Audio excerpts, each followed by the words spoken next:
Can you guess what this is? No. All right. When I was writing The Brave Journey, not just writing it, but when I was thinking of it, I had some characters in mind. I had animals in mind. And, I was a big Lord of the Rings fan prior to that. I still am. But Lord of the Rings really affected me. I bet I saw that movie like 13 times in the theater.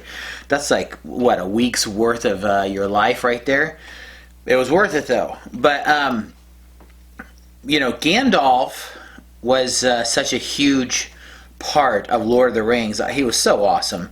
I couldn't believe he fell into the abyss in the first movie, and I had to go read the second book right after to see what happened. And hey, he came back. That's pretty awesome. And so, I had known about my dad's friend's dog named Paco for a little while before I came up with the Brave Journey idea, and I just thought that he would fit so well into the story. And so I thought, well, you know what, Paco, he could kind of be like a Gandalf to this group on their journey. A lot of stories are similar, and they're taking a quest, and there's a group of people. And video games are the same way.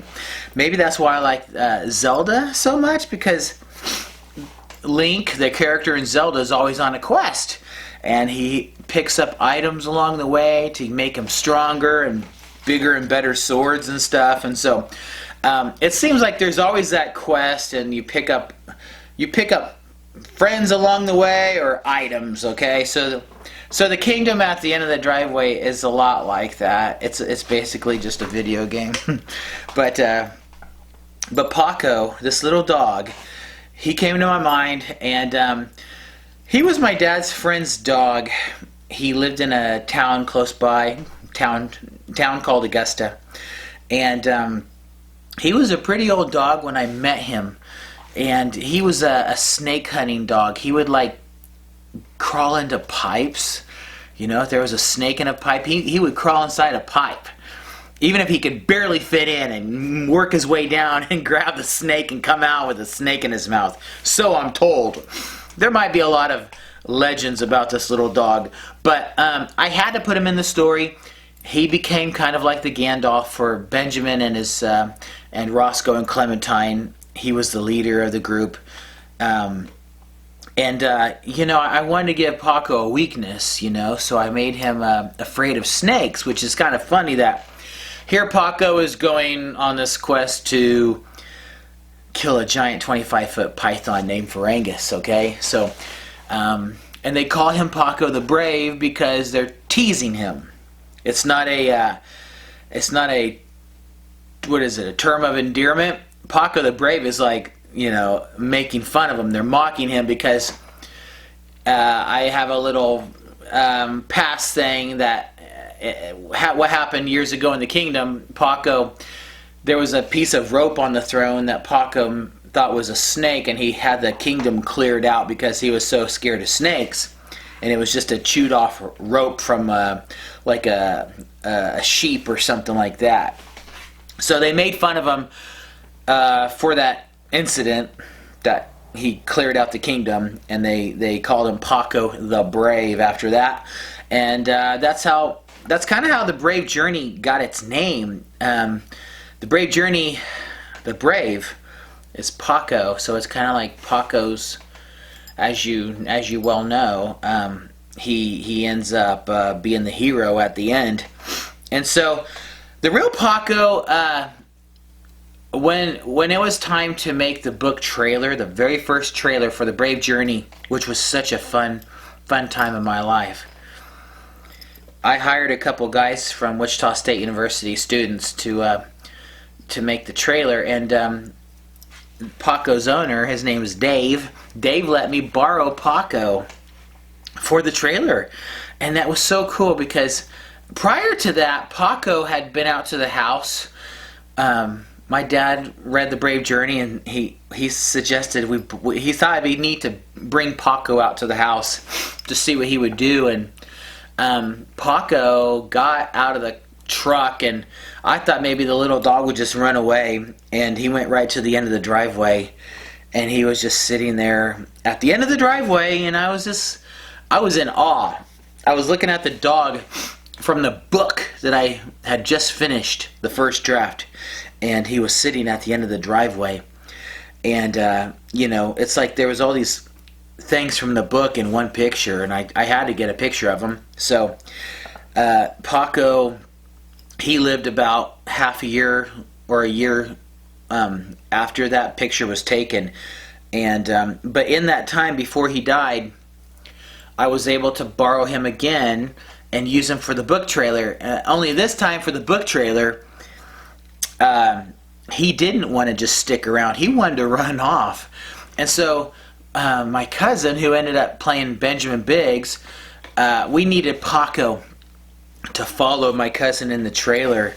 And the only way we could get Paco interested in following us and staying around us was if we would give him like these beef treats.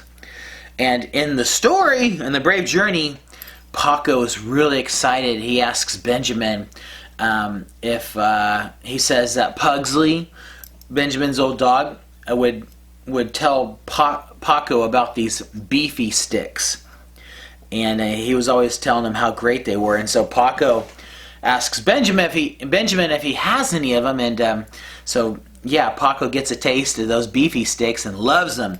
And so it's kind of funny that the real dog, Paco, would follow Benjamin, my cousin, around, and because he's holding beef treats in his hand the whole time. You can't see it, but he's got little beef treats in his fist, and it's so cool because in the trailer, in the book, when they're on their journey, Paco's hopping over the tall grass in that pasture on their journey to Pursley's Woods, the forest, and in the exact same place in the trailer, Paco is hopping over the tall grass. It's just like, it really is so lifelike to the Brave Journey in that trailer. It was so cool to use the real dog. And, we couldn't get a raccoon and a potbelly pig and a fainting goat for the Brave Journey trailer. We just used Paco, but that was enough. And so the scene where they reach Ferngus's barn in the trailer was so cool because it really did match the cover, except for, those other characters. And then inside the barn, we wanted to show the cherry bomb. And it was just a hollowed out firework that made it look like a cherry bomb. There was nothing inside, no gunpowder or anything, but we did leave the fuse on it. And so this was very tricky on how we filmed it, but when we lit the fuse, Paco he kind of wanted to run away, okay? And so I kind of had to hold him right there, and I kind of pushed him up a little bit to make it look like he was gonna chomp down on the cherry bomb and do his deed in the book and blow up the snake. And I'm telling you all this stuff because by now you should have read The Brave Journey. If you haven't, spoilers are happening right now. And so it's kind of funny that whenever The Brave Journey came out, when it was published, Paco's owner, I think maybe Paco was still alive at the time, but his owner read the book, and when I wrote a message to his owner, I said, sorry I blew up your dog. And so it was a funny message, haha. But what was so cool was after Paco died, it might have been like it was within a year after The Brave Journey came out, maybe at the time of The Rightful Heir, book 2, Dave, Paco's owner, gave me Paco's collar. And I know I've talked about this collar on other videos, but I just was kind of showing you once again, I have the real Paco's collar right here. And it's really cool to have the real dog's collar because, Pugsley, my dog Pugsley, never had a collar. In the book he has one, and in the book Paco does not have a collar. But in real life, Paco did have a collar. And so Dave gave me his dog's collar. I have it in a shadow box. And you know how dogs have that grimy smell sometimes? Like a sour smell to them. This has been probably well over 12 years ago now that Paco died, and it still smells like him. You know, in that shadow box, it's like trapped in his smells. So this is the Real Paco's collar, and it was such a cool thing to receive. I know it was special to Dave, but he understands that I kind of not immortalized his dog, but in a way I did.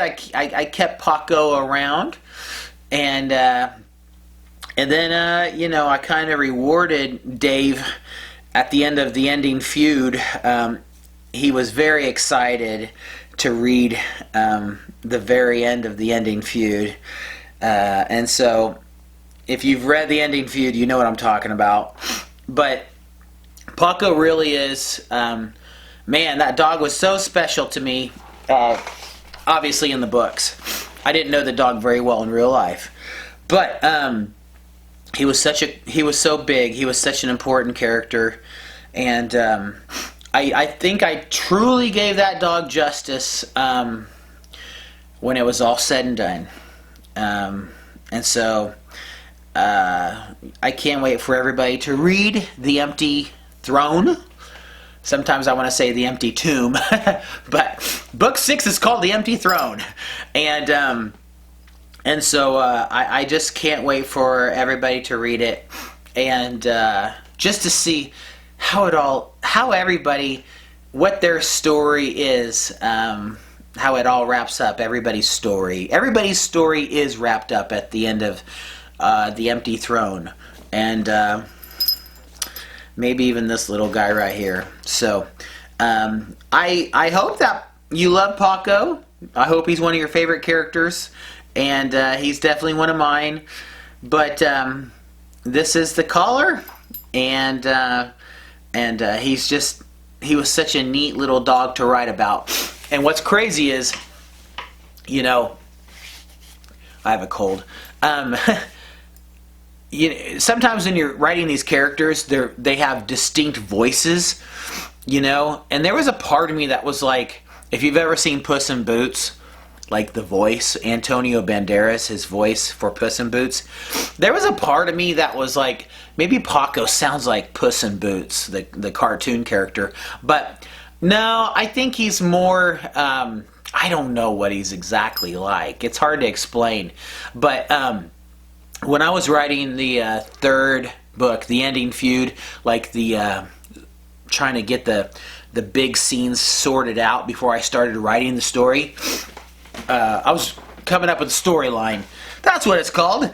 And oh boy, when I heard that certain voice in my head saying, telling me that I'm still here, and I'm like, how in the world are you still here? I mean, how did that happen? And when I figured out how he was still here, I was like, oh man, this is gonna make an awesome side story. And so that little dog, because he told me in my head that he's still here, I was able to really, I think it really added to the whole 6-book series, because they really are one big story. But this whole story, it's kind of all about Paco.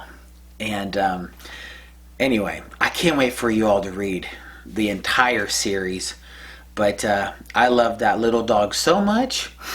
And I hope I did him justice. I think I did. But I hope you love him too. So that's the story of Paco and Paco's collar. Thanks for watching.